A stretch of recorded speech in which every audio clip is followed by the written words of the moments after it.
Second hand തന്നെയാണ്. ഇവന്റെ മകളെയും ഇവൻ ഉപയോഗിച്ചിട്ട് സെക്കൻഡ് ഹാൻഡ് ആയിട്ടാണ് വേറൊരുത്തിന് കൊടുക്കാൻ ഉദ്ദേശിക്കുന്നത്.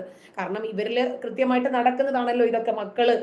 മക്കളെ മാതാപിതാക്കൾ ഉപയോഗിക്കുന്നത് നിരന്തരം നമ്മൾ കണ്ടുവരുന്നുണ്ട് ഈ നാട്ടിൽ തന്നെ. അപ്പൊ അതുകൊണ്ട് ഈ ഉമ്മർകോയയെ പോലെയുള്ള ആളുകളുണ്ടല്ലോ, മുസ്ലിം സമുദായത്തെ പറയിപ്പിക്കുന്ന ആളുകളാണ്. അതായത് ഇവന്റെയൊക്കെ ഉള്ളിൽ കിടക്കുന്ന ഇസ്ലാമിക സ്നേഹമാണ് എന്ന് നിങ്ങൾ പറയരുത്.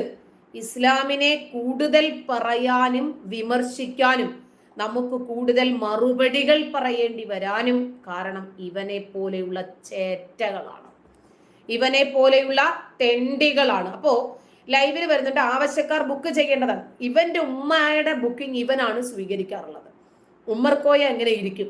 അപ്പൊ ഉമ്മായിക്ക് ഒരാൾ വരും 500 രൂപ, അപ്പൊ ഇവൻ പറയും ഇല്ല ഒരു 600 ഉമ്മായി തരുന്നതല്ലേ. അങ്ങനെ ഉമ്മായെ കൂട്ടിക്കൊടുത്ത് സെക്കൻഡ് ഹാൻഡിൽ ജീവിക്കുന്ന ഒരു തന്തയുടെ മകൻ